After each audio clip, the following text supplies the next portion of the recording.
എല്ലാവർക്കും നവവത്സരാശംസകൾ അതിൽ തന്നെ നേരുക. നമ്മളിന്ന് 2026 പ്രവേശിച്ചിരിക്കുക.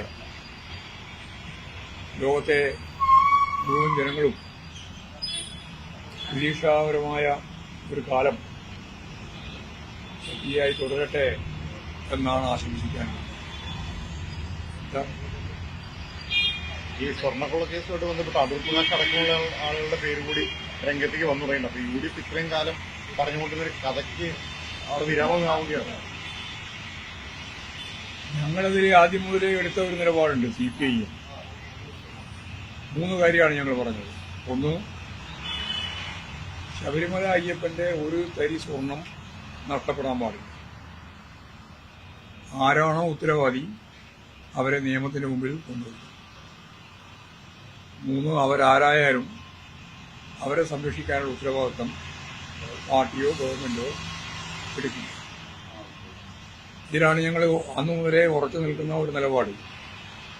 അതിന്റെ ഭാഗമായിട്ട് ചോദ്യം ചെയ്യലുണ്ട്, അറസ്റ്റ് ചെയ്യുന്നുണ്ട്, അന്വേഷണം സജീവമായിട്ട് നടന്നുകൊണ്ടിരിക്കുകയാണ്. അപ്പോഴെല്ലാം SITയെ പൂർണ്ണമായിട്ട് പിന്തുണച്ചവരാണ് UDF ഉൾപ്പെടെയുള്ള പ്രതിപക്ഷം. കാരണം ഹൈക്കോടതിയുടെ നിർദ്ദേശാനുസരണമാണ് അവർ തന്നെയാണ് SIT രൂപീകരിച്ചത്. അല്ലാതെ ഹൈക്കോടതി നിർദ്ദേശിച്ച് ഗവൺമെന്റ് രൂപീകരിച്ചതല്ല. ജുഡീഷ്യറിയുടെ തന്നെ ഭാഗമായിട്ട് അവർ തന്നെ തീരുമാനിച്ച് അവർ തന്നെ നിശ്ചയിച്ചതാണ് SIT.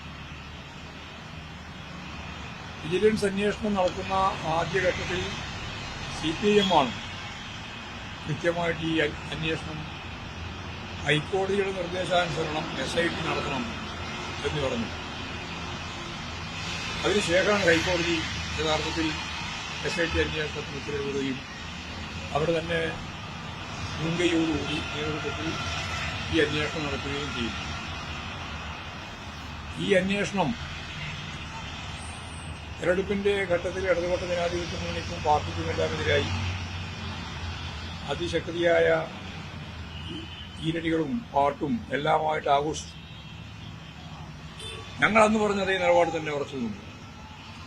ജനങ്ങൾക്കറിയാം, അയ്യപ്പന്റെയോ വിശ്വാസികളുടെയോ പണം തട്ടുന്ന ഒരു പാർട്ടിയല്ല CPIM എന്നെല്ലാവർക്കും അറിയാം. സ്വാഭാവികമായിട്ടും അന്ന് നോട്ടീസായും പ്രചരണമായും പാട്ടായും UDFും BJPയും എല്ലാം പാർട്ടിക്കെതിരായി ഈ സ്വർണ്ണ കൊള്ളയുമായിട്ട് ബന്ധപ്പെട്ട കാര്യം അവതരിപ്പിച്ചു. ഇപ്പോഴന്വേഷണം നടത്തി മുമ്പോട്ടേക്ക് വരുമ്പോൾ വാർത്താ മാധ്യമങ്ങളിൽ നിന്ന് നമ്മൾ കണ്ട കാര്യം, ഈ കേസിലെ പ്രധാനപ്പെട്ട പ്രതി ഉണ്ണികൃഷ്ണൻ പോറ്റി ഉൾപ്പെടെയുള്ളവർ സോണിയാഗാന്ധിയെ പല പ്രാവശ്യം സന്ദർശിച്ചു. അവിടെ കയ്യിൽ എന്തോ കുത്തിക്കൊടുക്കുന്നത് നമ്മൾ കാണുന്നുണ്ട്, സമ്മാനം കൊടുക്കുന്നത് കാണുന്നുണ്ട്. ഉണ്ണികൃഷ്ണൻ പോറ്റി മാത്രമല്ല, അതിൽ ഏറ്റവും പ്രധാനപ്പെട്ട ബെല്ലാരിയിലെ സ്വർണ്ണ വ്യാപാരിയും അതിൻ്റെ ഒപ്പം തന്നെ ഉണ്ട്. അതോടൊപ്പമാണ് ഇന്നത്തെ കേരളത്തിലെ UDFന്റെ കൺവീനർ. അതിൽ ആ ഫോട്ടോയിൽ നമ്മൾ കാണുന്നത്. അതിൻ്റെ ഒപ്പം തന്നെയാണ് ഒരു MPയെയും നമ്മൾ കാണുന്നത്, ആന്റോ ആന്റണി. ആരാണ് അപ്പോയിന്റ്മെന്റ് ഇവർക്ക് വാങ്ങിക്കൊടുത്തത്? അത് പ്രധാനപ്പെട്ട ഒരു ചോദ്യമായിട്ട് മുഖ്യമന്ത്രി തന്നെ ചോദിച്ചു. സാധാരണ നിലയിൽ 30 പരിസ്ഥിതിയിൽ കരുണാകരന് പോലും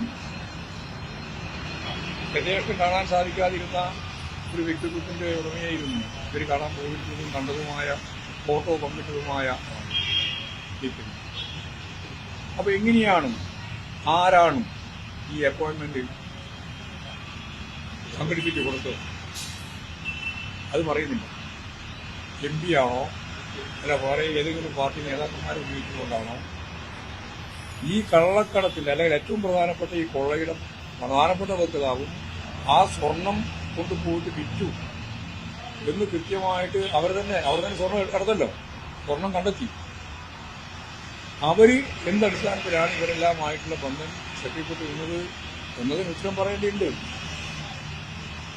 ചോദ്യം ചെയ്യുമെന്നാണ് വാർത്താ മാധ്യമത്തിലൂടെ ഇത് കാണാൻ കഴിഞ്ഞു. ഇന്നലെ വരെ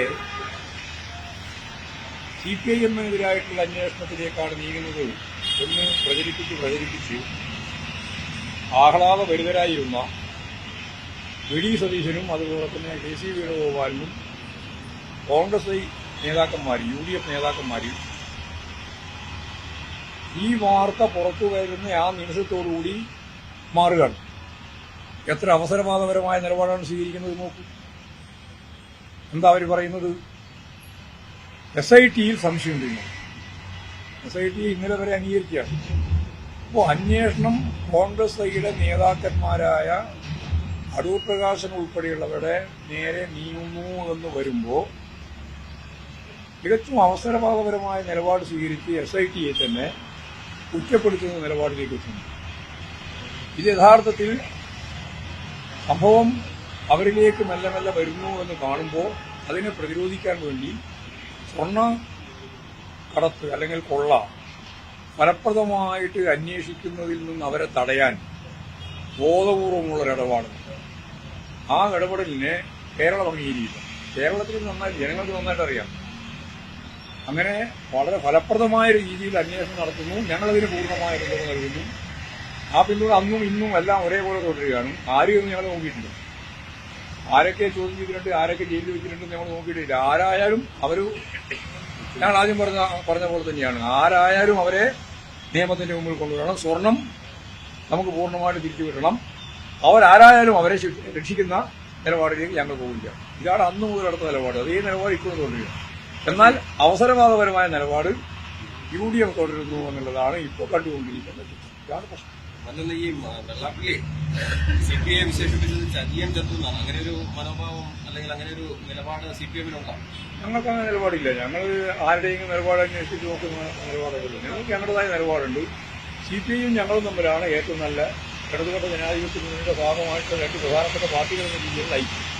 ആ ഐക്യം തുടർന്ന് മുമ്പോട്ടേക്ക് പോകുക എന്നുള്ളത് തന്നെയാണ് ഞങ്ങൾ ഉദ്ദേശിക്കുന്നത്. അതിന്റെ ഉത്തരവാദിത്വം ഞങ്ങളല്ലോ. അത് ഉത്തരം പറയേണ്ടത് വെള്ളാപ്പള്ളി നടേശൻ ചോദിക്കാൻ പറഞ്ഞു. വയനാട്, മലപ്പുറം, കാസർഗോഡ് ജില്ലകളിലെ വിദ്യാഭ്യാസ സ്ഥാപനങ്ങൾ തുടങ്ങാൻ വിശ്വസിപ്പിക്കാൻ അനുവദിക്കുന്നില്ല എന്നുള്ള പരാമർശമാണ് വെള്ളാപ്പള്ളി നടത്തിയിരിക്കുന്നത്. സർക്കാർ അനുവദിക്കുന്നില്ല, സ്ഥലമുണ്ടെങ്കിൽ അനുമതി നൽകുന്നില്ല എന്നുള്ളത്. വിദ്യാഭ്യാസ സ്ഥാപനങ്ങളെ അനുമതി സംബന്ധിച്ചുള്ള കാര്യങ്ങളെല്ലാം ഭരണപരമായ കാര്യങ്ങളാണ്. അതിന്റെ സാങ്കേതികവും മറ്റു കാര്യങ്ങളെല്ലാം പറഞ്ഞുകൊണ്ട് ഗവൺമെന്റിന് മാത്രമേ അതിനെ സംബന്ധിക്കുന്നത് പറയാൻ കഴിഞ്ഞത്. വെള്ളാപ്പള്ളി നടേശൻ എടുക്കുന്ന മതനിരപേക്ഷ ഉള്ളടക്കത്തോടുകൂടിയുള്ള നമ്മുടെ നാടിന്റെ നമ്മുടെ കേരളത്തിന്റെ പൊതുവായ നിലപാടുകളോട് സമീപനങ്ങളോട് CPIM-ന് എല്ലാ കാലത്തും യോജിപ്പാണ്. ആ യോജിപ്പുകൾ തുടരും. എന്നാൽ അതിൽ നിന്ന് വ്യത്യസ്തമായ നിലപാടുകൾ അദ്ദേഹം എടുക്കുമ്പോൾ അതിന്റെ ഉത്തരവാദിത്വം CPIM ഏറ്റെടുക്കേണ്ട കാര്യം. അത്രയേ ഉള്ളൂ. പക്ഷേ ഒരു കാര്യം ചോദിക്കുന്നത്, ഈ CPI-യുടെ വിമർശനങ്ങൾ ആഭ്യന്തരമായിട്ടുള്ള കാര്യങ്ങളിൽ പറയുന്നത് ഈ PMC അടക്കമുള്ള കാര്യത്തിലുണ്ടായ വീഴ്ച തെരഞ്ഞെടുപ്പിനെ ബാധിച്ചിട്ടുണ്ട് എന്നുള്ളതാണ്. അത് CPM അംഗീകരിക്കുന്നത്. അത് അവരെന്നെ പറഞ്ഞില്ല. അതല്ല, അവരെ നിങ്ങൾ വാർത്തയായിട്ട് കൊണ്ടുവരുന്നതാണ്. അത് ഞങ്ങൾ ചർച്ച ചെയ്തിട്ട് LDF അടുത്ത മുന്നണി രീതി ഏതൊക്കെയാണ് എന്തൊക്കെയാണെന്നുള്ളതിനെ സംബന്ധിച്ചിടത്തോളം വ്യക്തമായ റിവ്യൂ നടത്താൻ തീരുമാനിച്ചിട്ടുണ്ട്. അത് ഈ അടുത്ത ആഴ്ച അവരോട് ആ റിവ്യൂ നടത്തുന്നത് എന്താ ഇടതുപക്ഷ ജനാധിപത്യ മുന്നണിയുടെ ധാരണ എന്നുള്ളത് പറയും.